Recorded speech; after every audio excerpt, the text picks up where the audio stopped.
The member representing Enugu East and Isi-Uzo in the House of Representatives, Professor Paul Namchi, has decried the escalation of violence and killings allegedly perpetrated in the area by herders.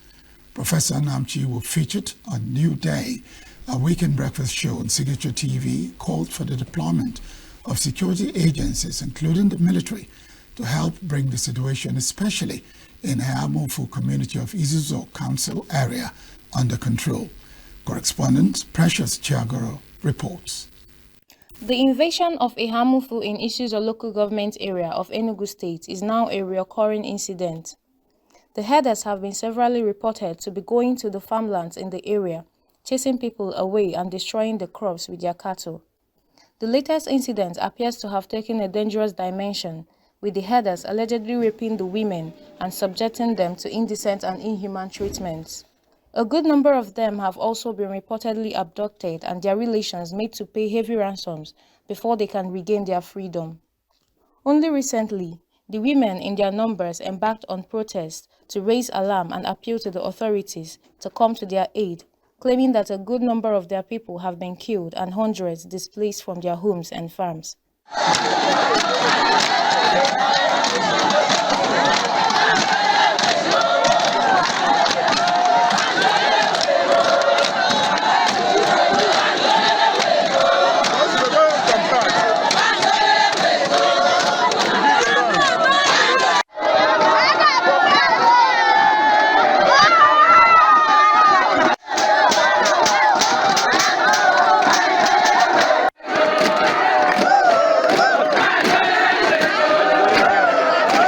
A correspondent in the area, Ikele Ejike, who spoke to Signature TV, described the situation in the area as pathetic, which requires serious attention.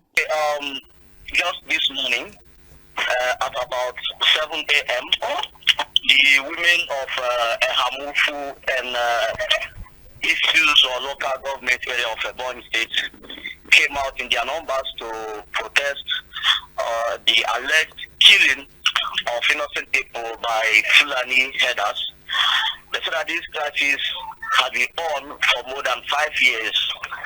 Almost all the government facilities were shut down, schools, including Federal College of Education and Hamufu activities. If you have been to that place before, I said that road leads to Obola for where you can connect to Abuja.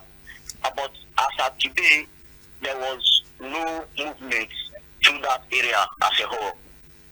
So the protest lasted for about 4 hours until when I heard that some government personnel were coming to address them. Now they also said that one of their grievances was that as at yesterday they protested to the local government, where the local government chairman went on air to claim that their protest was politically motivated.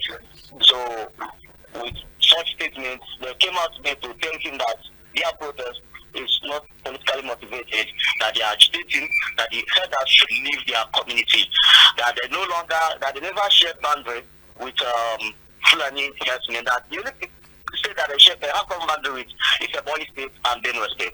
The member from Enugu East and Isi-Uzo in the House of Representatives, Professor Paul Namchi, says the herders' invasion was fueled by the arable nature of the land in the area, which makes it suitable for high crop production.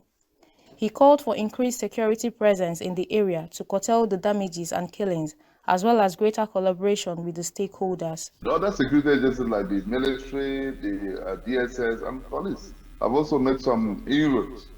But I must just say that those gains were not sustained because of the exit of the military within those periods. I believe that if the military had been there till up until now, maybe this would have been a thing of the past. So tempers play, and the farmers may go after the header, and most of the headers, you see them armed with one either machete or some other thing. So, and most of the farmers are helpless because they're also there with no munition or anything. So while that is so, it also sometimes they get angry, and we also know that these farmers are also, these herders also cross over from Benue axis into this place.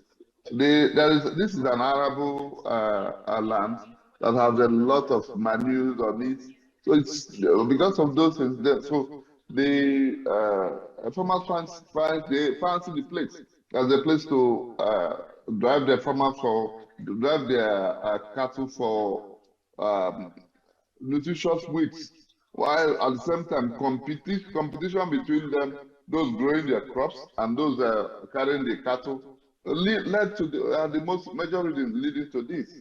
But also I would sometimes they would the soldiers or the farmers would say they were first attacked. The herders will say they were first attacked. So it's difficult to really ascertain who attack each other first. But the major thing is that it's competition for livelihood, and which actually, if things were done properly and there's peace, and they shouldn't continue to be in this way because it's wrong and that must be condemned. This continuous clash must be condemned by all and sundry. The federal legislator also spoke on alleged plans to cede the farmland in the area to herders, saying that no government official can take such a step without due consultation with the people. To be quite candid, I am not aware of such policy, and nobody has actually brought it to my knowledge. And I also feel that no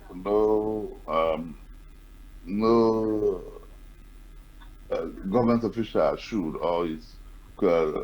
be able to do that in the state without consulting stakeholders. So I'm not aware. It's difficult for me to answer such questions. I'm not aware of such development. Or maybe in future if it's anything like that. Yeah. Nnamchi called for the installation of solar lights along with road construction to enhance the security of the area, insisting that the situation should be treated as a national emergency.